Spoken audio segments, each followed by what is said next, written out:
Hello and welcome to Coffee with Candice. I'm your host, Candice Mama.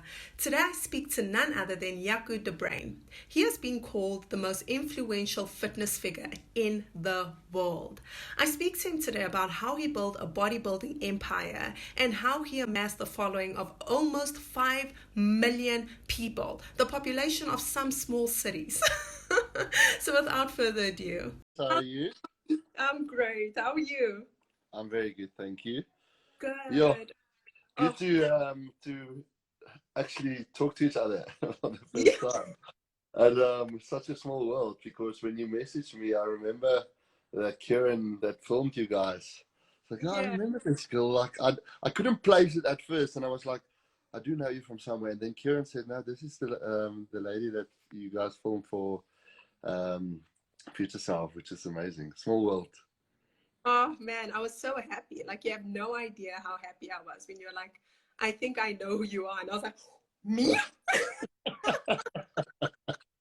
Oh Because it's goodness. funny how I found you. It was I was watching Come Dine with, Yeah, and I remember like the whole team was together, and I loved the whole team that was on the show. yeah, And I yeah. remember I commented, and we were like, he's such a big guy, but he looks so nice. Like he just looks like such a nice guy. And then as the Thanks. show went, you just kept on like showing your personality, and then you Yeah, won. Like yeah, what? that's a yeah. Come Down with Me is a show that I've always watched, yes, for many years.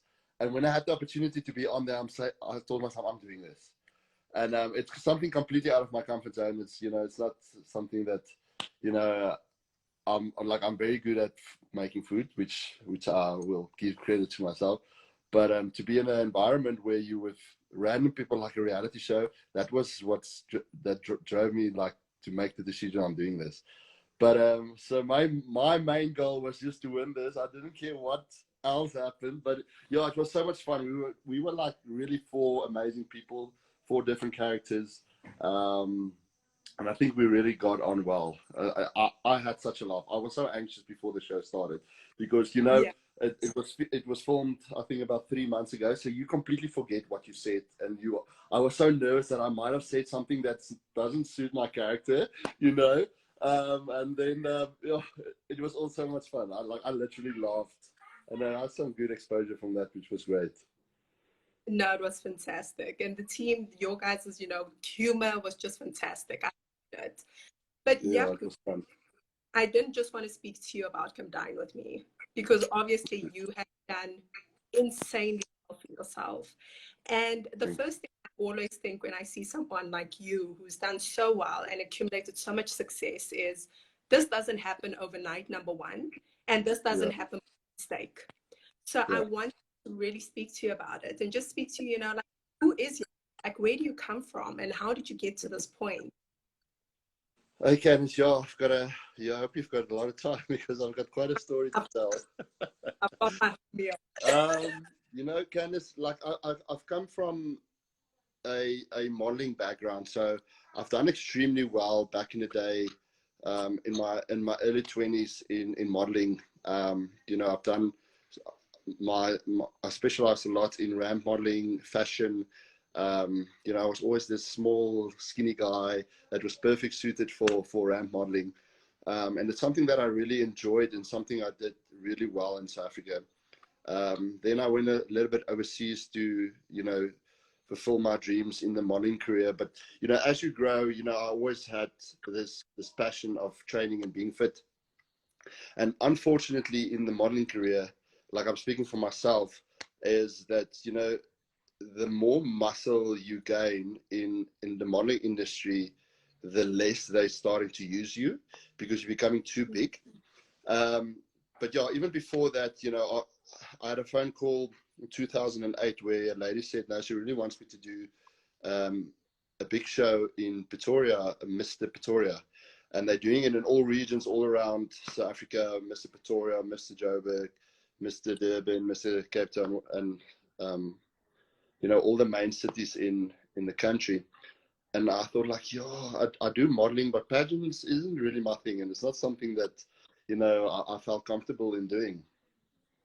But I gave it a try, and I said, okay, no, let's just try it. Like I'm a for a game, and if it fails, it fails. You know, I can at least tick that box and say that it's something that I did. Then, long story short, I won Mr. Pretoria in 2009, and that gave me automatically entry to do Mr. South Africa in 2008. So I did Mr. South Africa in 2009, and I was 25 at that stage. But did a bit of homework, and there was so much work that had to go into being a leader for South Africa and carrying that title. And you know, you think of Michael Mole back in the day, and you know, all these big names that won the title, Mr. SA. You know, they're all well-respected guys, and they were all in their 30s, early 30s. And at that stage, I was 25, and I was like, I can't, like, these guys are way ahead of me. You know, the last 6 Mr. South Africans were all in their 30s, and yeah, I'm 25. There's no way that I can do this. So I went to my dad, and I said to my dad, like, I really want to do this, and this is going to take a lot of time away from me with my studies, because I was still studying at that time. And you know, I had this drive in me that wanted to win Mr. SA. And yeah, so I decided that I'm going to do it. You know, my dad told me that, like, Jaco, you know, age is just a number. It's if you've got a vision, and I still believe in that vision. My quote is, if you have a vision in your head and it plays over and over in your head, there's nothing that can stop you from achieving it. And I still do that still today. Whether or not you fail or not fail, you know, if you want to try something, you believe.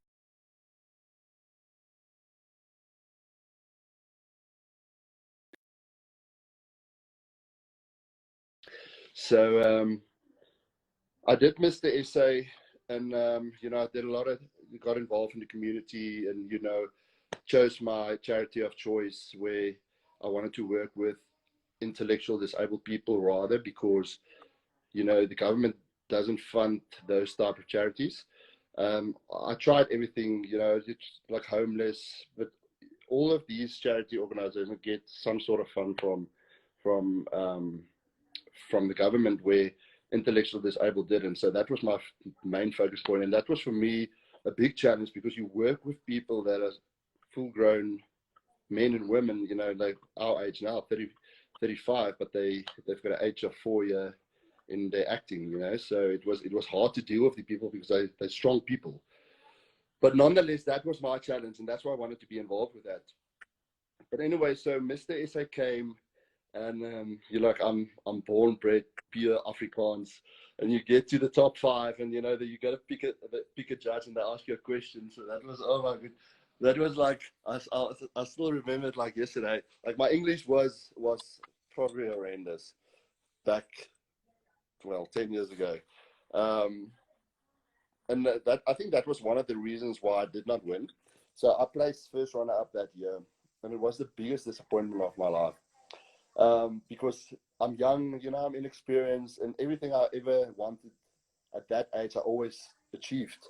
And here comes Mr. SA, and I placed second. And I'll never forget, there was a lady that phoned me. Until today, I do not know who that lady was. And she said to me, she's got a message for me, and she just want to say that bigger things is going to happen for me. And I must use this as a platform to excel in whatever my next journey is going to be. So, but nonetheless, I entered another competition, and this is where my fitness career actually started. So Media 24 and Caxton and all these, you know, back in the day, magazines were still pumping, and it was huge. And they had a magazine called Heat Magazine. I don't know if you're familiar with it. It's like a gossip magazine where they chat about celebrity stuff. And they had this competition in the South African torso of the year. And so I didn't have any contract with Mr. SA, because obviously I placed second. My only responsibility with them was to, if Mr. SA couldn't fulfill his duties, then obviously I have to take full responsibility and take over the title. But so in that period, I won that torso of the year for Media 24, and that opened a lot of doors for me, because obviously it's news and it's public, and they wanted me on all the TV talk shows, and all the magazines published me, and I got a small little role in Siemderlaan back in the day there. So it really opened a lot of doors for me, and it just took me back to this lady phoning me and saying, you know, I shouldn't have won. There was bigger things happening for me. And then they had this Mr. A Survivor, Celebrity Survivor. And Survivor is also something that I really wanted to do. You know, I think everybody out there wants to be on Survivor, and it's because it's mentally, it's a challenge, physically, it's a challenge. And are you able to put yourself out there in a game that is so manipulative just for yourself to win? So, like, I think for me it would be a big challenge, because you have to play the game in a way to win, you know. But anyway, so that was the next challenge for me. But while that I was chosen for Survivor back then, I got a call from Mr. SA saying that the current Mr. South Africa couldn't go to Mr. World in South Korea, and they wanted to know if I wanted to represent South Africa at Mr. World. And I was like, what the hell? Shit, I don't know what to do now. It was a lot of decisions that I had to make. So I decided to decline Survivor and then go for the Mr. World title, because that is what brought me there, and that's why I wanted to do Mr. SA. And you know, now I'm giving it a bigger opportunity to represent our country in the world. But luckily, then, you know, placing second already, I've got that way of thinking that winning is not everything. Rather learn as much as you possibly can out of your experiences and just make something bigger and better. So Mr. World for me was just purely, I wanted to go there and experience traveling. I wanted to experience different cultures. I think there was 96 countries there. And, you know, I didn't even think of winning. I didn't want to win. It was nothing. Like, for me, I just wanted to be there and be part of the experience. And I think I placed 14th there at Mr. World that year. But after that, my career just literally exploded and excelled, because I got all this attention on social media. But for me, I just wanted to build myself as a brand and not let one day this all fades away and I've got nothing left. So my brand as Jaco De Bruyn was something that I really envisioned from a very early age and stage in my career to, you know, to excel. And then after the whole modeling thing is when the fitness thing started. So training for me was now very important, because I'm constantly in the public eye and I wanted to look good, and it was just very, very important for me. So I started lifting weights, and I started lifting heavy weights, and obviously I just got bigger and bigger and bigger, and I was like, yeah, maybe I should do the fitness competitions and see where this will take me. And yeah, so I entered my first show in 2011. Then I won 3 years in a row, all the competitions in South Africa. And that's when I decided that I wanted to go overseas, because fitness at that stage in South Africa wasn't really as big. Bodybuilding was really big, but aesthetic fitness modeling and muscle models wasn't something that was really big in SA. And that's why I wanted to go overseas and try to see whether or not I could excel there. And so I did. And I did my first World Championship in Las Vegas in 2013. And then I won my pro card and was allowed to compete anywhere in the world with my pro status. And yeah, just came back to South Africa and, you know, put fitness on another level. And really, my main thing with my fitness journey is, and people that know me well would agree to, that I really wanted to change the fitness industry in South Africa and giving people opportunities to have experienced what I have experienced. And that's still my vision today. So yeah, I've had one incredible journey. I mean, that is just insane. And I feel like from the age of like 25, your life just became like the snowball, and it just kept going and going and going. So dedication and, you know, just commitment it takes to reaching that aesthetic level where you are competing across the world. I mean, what kind of sacrifice does that take? Candice, for me, I think, when I look back at my journey, for me, and I tell this to everybody, I don't think that I had the perfect physique. I just think I was at the right time, noticed, especially when Instagram just started 2012. Aesthetic appeal and this whole aesthetic physique things exploded, and I was right in the middle of it. WBFF just started muscle model, and I was the first muscle model that won in Vegas. So all of these things added a lot to for me to have excelled so extremely well.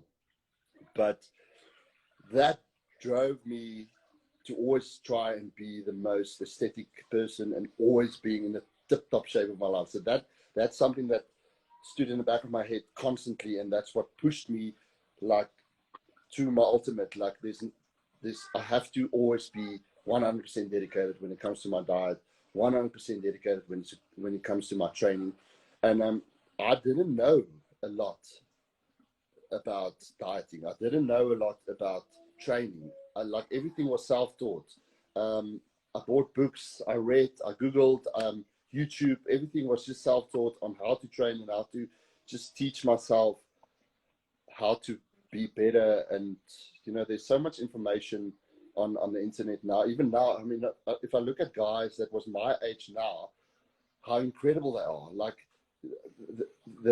I think the only lack for some, especially South Africans, when it comes to, we've got some incredible physiques here, and I've traveled all over the world and I've seen the talent that comes from South Africa. The only lack that I think South Africans have is just the way they market themselves and putting themselves out there.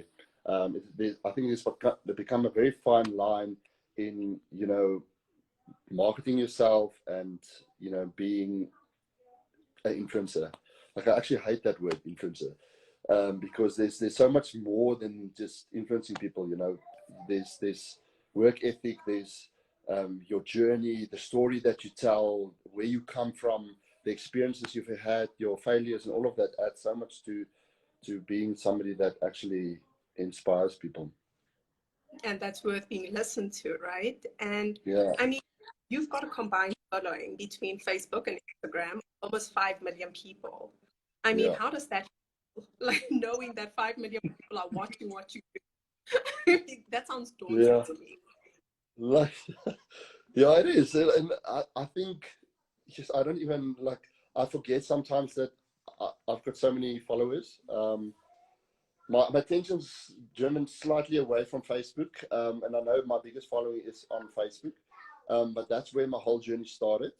And it was crazy for me, because back in the day, I'm talking 5 years ago, I would have literally got 100,000 people a day that followed me on Facebook. And then obviously Instagram came, and Instagram is now for me, my main platform, where I get most of my business from, and, my traveling and doing seminars overseas, and everything that, has happened to me over the last, 5 years all came from Instagram. But to get back, it's there's a lot of pressure. Like, it's not something I think a lot of people would understand, because you deal, there's some crazy people out there, and you got to deal with all of this. And, you got to learn how to handle certain personalities, certain fans and followers, and, you have to always be neutral to all of these people. And I think it's important, and that has opened my eyes as well, that, there's so many different cultures out there, different beliefs, and you got to respect all of these people, because, we all brought up differently. And, I was probably that person when there was a bad comment on some of my photos, or people hating or trolling, and, like, I'm very sensitive, and, what's people say something about me, like, I would have been affected back in the day. But now, you learn over the years that, you got to be strong and hard, and you handle all of this. Jeez. Because people can just, follow you to really dislike you, right? Yeah. They follow you with your intention of being like, I don't like you, which is such a waste of energy. Like, go follow someone you like, just go. Yeah, so, now I don't even give attention to that. If they, like a few years ago, I would have deleted comments, if I felt like it was really rude or there wasn't a place for it. But now I just leave it. Even like I don't even delete it anymore, because that's that person's opinion. And 80% of the time, some of the other fighters will start attacking this person, and just will sort themselves out, and then you'll see the deeper comments. So, but yeah, more good than bad that I'm getting on my social media. It's part of the package, I guess. You gotta as a person and your own identity, know how to deal with it. Yeah, and that brings me to the question: how does it feel the most influential fitness figure in the world? No, not in the world, on the planet.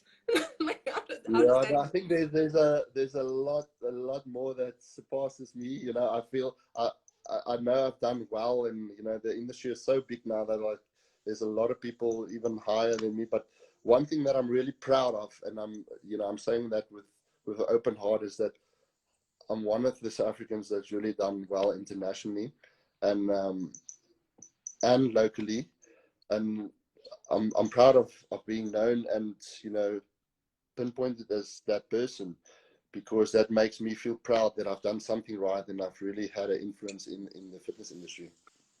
Yeah, I mean, that's really, really interesting. And so I want to know from your experience, like what differentiates people who become so successful, especially in fitness, versus those ones who fall by the wayside?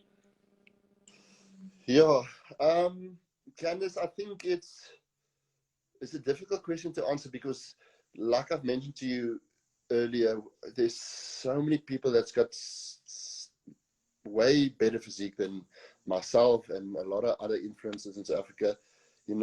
Like if I can fault myself on specific body parts, like I'm lacking in my hammies and I'm lacking in my triceps, and it's something I constantly work on really hard.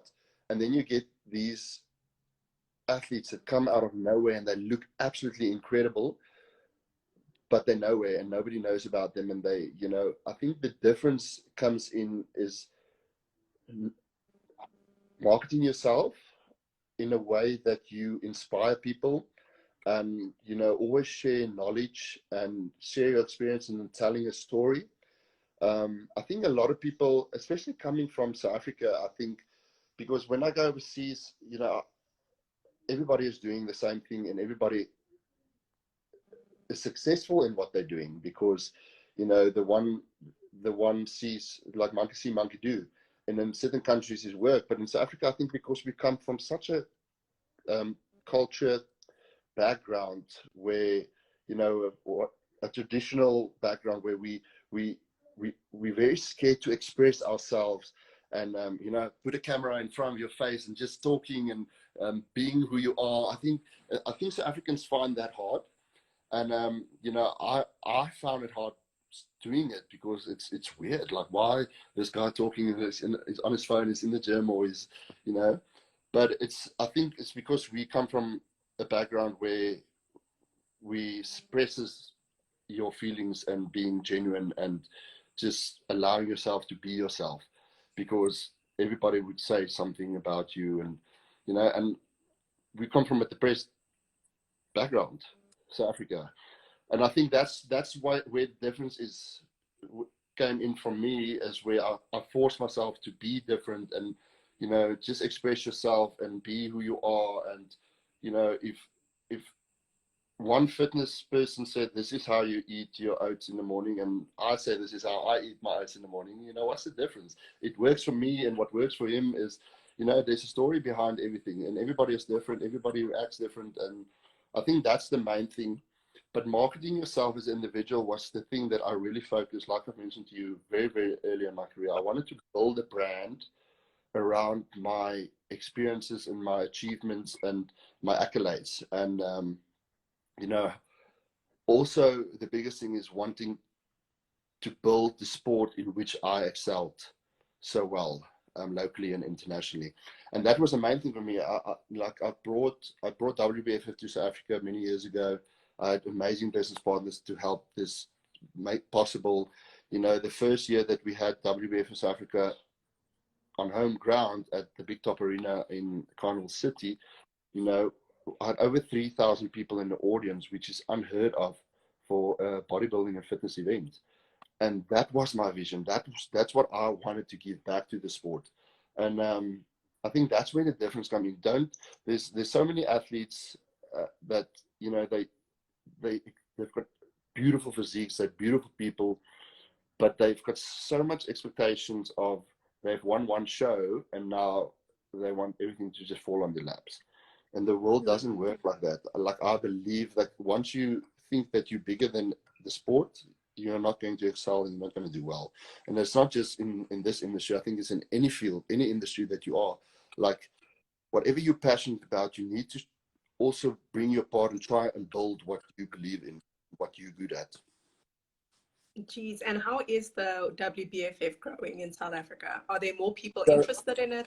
People entering? How's it working? I hosted it for 4 years, then I stepped away. The only reason why I stepped away, like, I've put so much love and passion and time into WBFF, which wasn't mine. You know, it belonged to somebody else. You had to buy the rights. It's like buying a franchise, you know. So I just had a reality check one day and said, like, why don't I just do my own show? Like, step away. I've got a good reputation in South Africa. People believe in what I do. And that's why I stepped away from WBFF and I started my own show in 2017, called Fitness Runway Model South Africa. And I've hosted now for 4 years. And currently now it's one of the biggest fitness pageants in South Africa. Wow, that is so exciting. So I had a massive deal with, I had a massive deal with Sun International this year, where we would have hosted at Sun Arena in Menlyn, Maine, which would have been amazing. But obviously now the COVID-19 happened, and, you know, there's a spanner in the wheel. But you know, we've got some exciting stuff coming. But yeah, I mean, you know, I think that's where the difference, to get back to your question, like, I could babble and talk a lot, but to get back to your question, it's like, you have to give back in the sport as well. And I think that's where the difference comes in, and somebody that really wants to be successful and is successful in whatever you do. Yeah, I mean, what's the biggest piece of advice that you give people wanting to enter the sport? And what's the one thing you need people to know before they want to commit to the sport? I think being authentic it's probably the one thing that I would always tell everybody that, you know, wants to fulfill their dreams in the sport and want to follow into my footsteps. Yeah, and just it's such a hard question to answer, because I don't know. Like, I also do believe that I was very lucky to be where I am today, because the opportunities in the time frame and stuff. But the best advice is just be authentic. You know, if you want to be seen, and especially in today's world, and it doesn't matter if it's the fitness industry or any industry that you want to do well in your own capacity, is social media has taken over the world. And if you want to be on social media, or if you want to be seen, you have to be on social media. And now people are so creative that you have to literally make time and effort to create your content. And content, when it comes to, you know, just using your Instagram stories, is, first of all, be authentic. Then on your feed, you have to have professional content. You have to have videos, and all of this stuff takes time, and some of it costs you money. But if you know, these people are the people that get seen, especially in our sport as well. If you're going to be stepped on stage, everybody, the first thing they do, they go on your social media. You know, it's like a CV to your life now. And if your Instagram, and you know, I'm not saying like social media should be your be all and end all, but you know, there's a lot of people that doesn't even have social media, and then you see them on stage, you're like, wow, this person is phenomenal. You know, they look absolutely incredible. But you know, nowadays those people don't really get far, because, you know, their social media is not up to standard, and you know, you have to make time for it. It shouldn't necessarily cost you money, But you know, if you're really passionate and you want to build a brand around yourself, and you know, like competing for me is probably 5% of what I achieved. And I would love to step on stage again, because I love to that phase from starting 12 weeks leading up to the show, and just having that consistency of and discipline and determination of getting yourself in tip-top shape and knowing that I'm going to compete amongst the best people in the world. That's what drives me. But stepping on stage should be the fun part, and then placing second or third or fifth is the worst part. But you know, it all adds up to you as an individual and where you want to go. It's so interesting that social media, as you've highlighted, has taken up so much of our lives, right? And especially during this COVID time, and there's so much uncertainty in the world. So I want to know, how are you coping with COVID? Like, how's this time been for you? Yeah, it's been hard. You know, most of my sponsors are all Australian based, which was my major income. And then, you know, I've got all my businesses are all fitness related. I've got my own media company, Juice Media, where we really fortunate that it's doing well.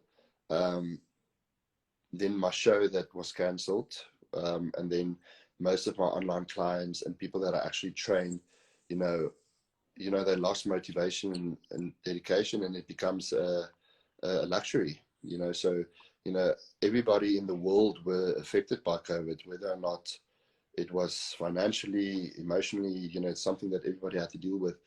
And so, yeah, I had a big knock with business wise, but I'm also very fortunate to, you know, that I have saved money, and, you know, I can still look after myself and my family.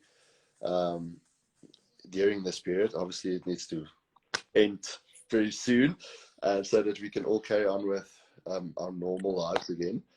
But yeah, it's been hard.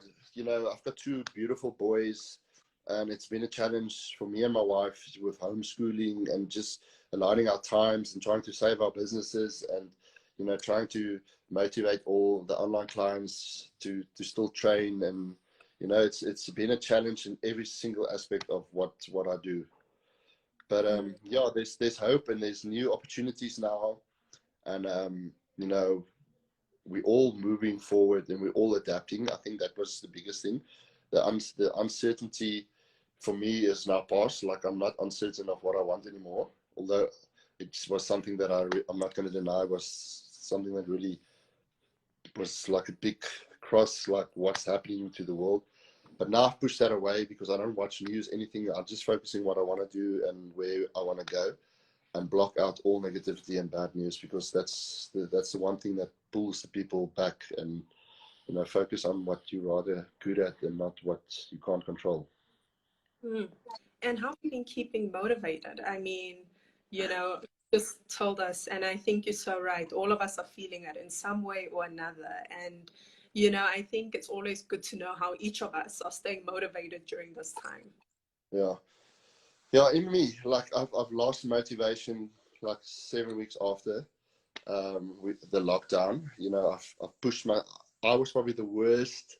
You would think that I would be one of the best planners when it comes to making sure that I had dumbbells and weights at my house. I had absolutely nothing. Um, and I think just slowly trying to motivate all my clients and the people that I trained, where I've lost motivation during that time as well, was really hard. And trying to keep them positive. But yeah, I think we're all human, and it's something that we all go through, losing motivation. But I think there's a lot of things out there that can motivate all of us. You just have to find what you're passionate about, and, you know, it's just we're all very fortunate. I think there's a lot of people that's less fortunate than us. But I did lose motivation, but I'm fully motivated now.